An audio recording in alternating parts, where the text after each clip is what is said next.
আসসালামু আলাইকুম। শামাইলা তিরমিজির অনলাইন তালিম থেকে বলা হচ্ছে তালিম শুরু করা হচ্ছে। সহজ তাশরিফ।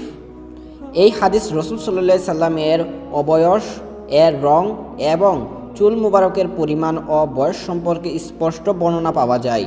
রসুল সাল্লাল্লাহু আলাইহি সাল্লামের শরীরের বাহ্যিক গঠন আকৃতির সৌন্দর্যের রত্ন ভাণ্ডার ছিল।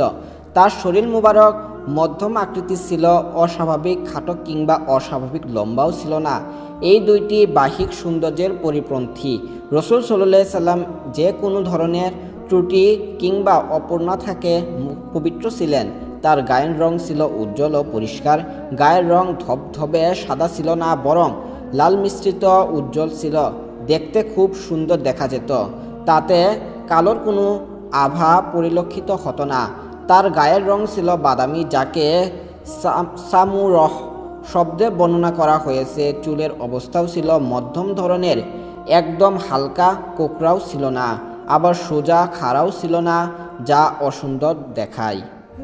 রসুল সাল্লাল্লাহু আলাইহি সাল্লামের বয়সের ব্যাপারে বিভিন্ন ধরনের বর্ণনা পাওয়া যায়। কোথাও 60 বছর, কোথাও 65 বছরের কথা উল্লেখ আছে, তবে অধিকাংশ জায়গাতে 63 বছরের কথা বলা হয়েছে। আর সহিহ বর্ণনা অনুযায়ী রসুল সাল্লাল্লাহু আলাইহি সাল্লামের বয়স 63 বছর ছিল। যারা 60 বছর বর্ণনা করেছেন তারা 60-এর পরবর্তী ভাঙতি বছরগুলি গণনা করেননি, কেননা আরবি ভাষায় সংখ্যার ভাঙতি অংশ বাদ দেওয়া বহু প্রচলিত ব্যাপার। যারা 65 বছরের কথা বলেছেন তারা জন্ম এবং ইন্তেকালের বছর পৃথক পৃথকভাবে গণনা করেছেন। 63 বছরের বর্ণনায় অধিক শুদ্ধ, কারণ এতে কোনো কম বেশি নেই। নবুয়ত প্রাপ্তির পরে 13 বছরে তিনি মক্কায় অবস্থান করেন। নবুয়তের প্রথম 3 বছরে ওহী আসা বন্ধ ছিল। পরবর্তী 10 বছর মক্কায় দাওয়াতি কাজে কাটান। অতঃপর মদিনা মনোয়ারায় হিজরত করেন। সেখানে 10 বছর দিন ইসলামকে সম্মত করার জন্য কাজ করেন এবং 63 বছর বয়সে ইন্তেকাল করেন। রসুল সাল্লাল্লাহু আলাইহি সাল্লাম থেকে দুনিয়া বিদায় গ্রহণে কালে তার মাথা মুবারক ও দাড়ি মুবারকে 20টি চুল সাদা হয়নি। সহিহ বর্ণনা সমূহ দ্বারা তাই জানা যায়। এ কথার বর্ণনা আছে যে তার 17টি চুল সাদা হয়েছিল।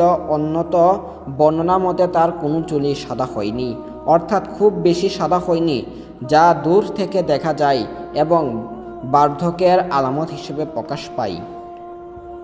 সহজ তর্জমা।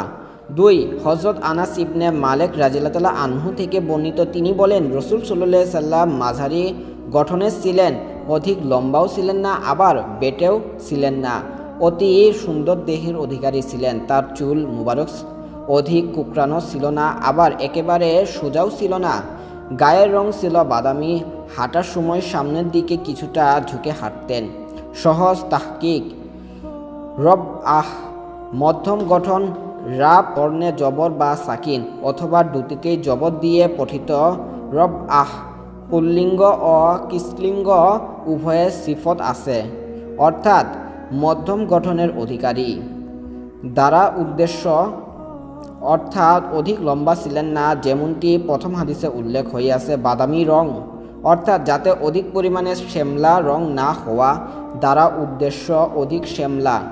সভ্রতা, লালের দিকে ধাবমান, তবে শ্যামলা বর্ণ থেকে কিছুটা হালকা। এখানে হুমায়ুন রহমতুল্লাহ আলাইহি হযরত আনাস ইবনে থেকে এ হাদিস বর্ণনা করেছেন। অন্য হাদিসে আজহারুল লাউন, অর্থাৎ পরিষ্কার রঙের অধিকারী ছিলেন বলে উল্লেখ আছে। অধিকাংশ সাহাবা একরাম এটা বর্ণনা করেছে আজহারুল লাউন। তারকিবে কানা এর দ্বিতীয় খবর এজন্য মানসুব হয়েছে, এটাকে মারফু পড়াও সম্ভব। তখন মুক্তাদা হবে, এবারত হবে হুয়া আসমাউল লাউন ইয়াতাকাফাহ, ফা তাসদীদ যুক্ত, এরপরও হামজা। অর্থ সামনের দিকে ঝুঁকে চলা। মর্ম হচ্ছে রসুল সাল্লাল্লাহু আলাইহি সাল্লামের হাঁটার ধরন আলসপূর্ণ ছিল না। চলার সময় দু পায়ের দূরত্ব দীর্ঘ হতো। সহজ তাশরিফ। এই হাদিসখানা হযরত আনাস রাদিয়াল্লাহু আনহু থেকে বর্ণিত। এতে প্রথমোক্ত হাদিসের অনুরূপ রসুল সাল্লাল্লাহু আলাইহি সাল্লামের বাহ্যিক সৌন্দর্যের কথা বর্ণনা করা হয়েছে, তবে চলার ব্যাপারে বলা হয়েছে রাসূল সাল্লাল্লাহু আলাইহি সাল্লাম যখন দাঁড়াতেন তখন মনে হতো তিনি সামনের দিকে ঝুঁকে হাঁটছেন, কারণ তিনি পূর্ণ দৃঢ় পদক্ষেপে বিনয় ও নম্রতার সাথে হাঁটতেন। মাথা উঁচু করে চলা অহংকারীর স্বভাব, আর সামনের দিকে ঝুঁকে চলা বিনয় ও নম্রতা প্রকাশ পায়। এভাবে চলা বীরত্ব ও বাহাদুরির বহি প্রকাশ পায়। এ চলা পদ্ধতি অঙ্গ প্রত্যঙ্গের জন্য আরামদায়কও বটে।